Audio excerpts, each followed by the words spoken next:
کربلا کی تپتی ریت پر محرم کی 10ویں تاریخ کا دن، ہر طرف سناٹا، اور اس سناٹے میں گونجتے تھے معصوم بچوں کے پیاس سے سوکھے ہونٹوں سے نکلی پانی پانی کی سسکیاں۔ ایک طرف 72 جانب سے نبی کے نواسے امام حسین علیہ السلام، اور دوسری طرف یزیدی لشکر جو تعداد میں ہزاروں، لیکن ان 72 میں ایک نام ایسا تھا جس سے دشمن کانپتے تھے۔ حضرت عباس علمدار، امام حسین کے سگے بھائی علی علیہ السلام اور ام البنین کے بیٹے۔ حضرت عباس کا کردار، حضرت عباس صرف بہادر نہیں تھے، وہ وفا کی مثال تھے۔ وہ نہ کبھی امام سے آگے بڑھے، نہ کبھی بنا اجازت کوئی قدم اٹھایا۔ ان کے ہاتھوں میں علم جھنڈا تھا اور دل میں صرف ایک چاہت، امام کی رضا اور اہل بیت کی حفاظت۔ مصیبت کی گھڑی، 3 دن سے کربلا کے خیموں میں پانی کا نام و نشان نہیں تھا۔ بچے تڑپ رہے تھے، ببی فاطمہ کی بیٹیاں، امام حسین کے ننھے بچے، علی اصغر تک، سب کی آنکھوں میں پیاس کی لالی تھی۔ امام حسین نے جب دیکھا کہ بچے پیاس سے بے حال ہیں تو ان کی نگاہیں عباس پر پڑیں۔ فرمایا، عباس میرے بھائی، بچوں کے لیے پانی کا انتظام کرو۔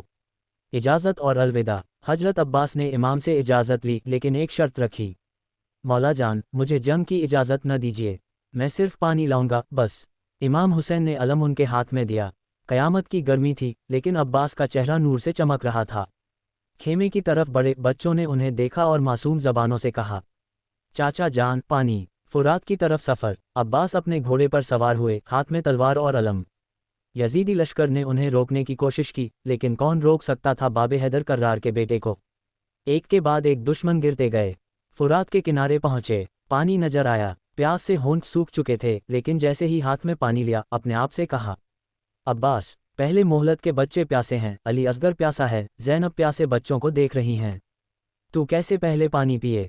پانی گرا دیا، مشکیزہ بھرا اور واپسی۔ عباس نے مشکیزہ بھرا، علم کو سنبھالا اور خیمے کی اور چل پڑے۔ تبھی یزیدی لشکر نے گھیر لیا۔ ان کی طاقت کو دیکھ کر ڈر گئے اور ایک یزیدی نے پیچھے سے وار کیا، عباس کا دایاں بازو کٹ گیا۔ عباس نے علم کو بائیں بازو میں لیا اور آگے بڑھے، پھر ایک اور وار، بایاں ہاتھ بھی کٹ گیا۔ عباس نے مشکیزہ کو دانتوں سے تھاما اور سینے سے چپکا لیا، لیکن تبھی ایک ظالم نے ایسا وار کیا کہ مشکیزہ پھٹ گیا۔ علم گرا، عباس گرے۔ عباس کا جسم لہولہان تھا، علم گر چکا تھا، پانی بہہ گیا تھا۔ عباس زمین پر گرے اور آواز دی، یا اخی حسین، میرے مولا، مجھ سے اب نہ آیا جاتا۔ امام حسین کا درد۔ امام حسین دوڑے، گھٹنوں کے بل چل کر بھائی کے پاس پہنچے۔ دیکھا، عباس کی آنکھوں میں آنسو ہیں۔ امام نے کہا، عباس میری کمر ٹوٹ گئی۔